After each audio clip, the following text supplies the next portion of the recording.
Sasabi natin, no, hindi tayo makakaparating, no, sa ngayon kung hindi natin babalikan yung noon.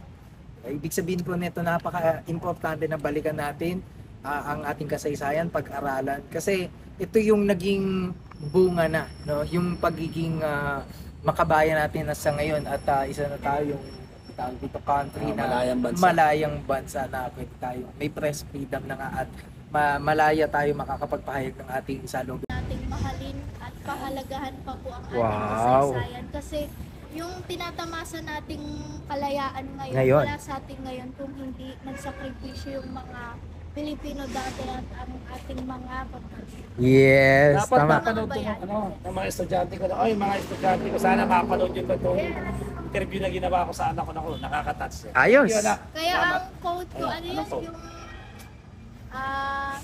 alaalang iningatan, yaman ngayon bayan. Wow. Sa mga kabataan, ganyan. Salamat. Ayos. Yan.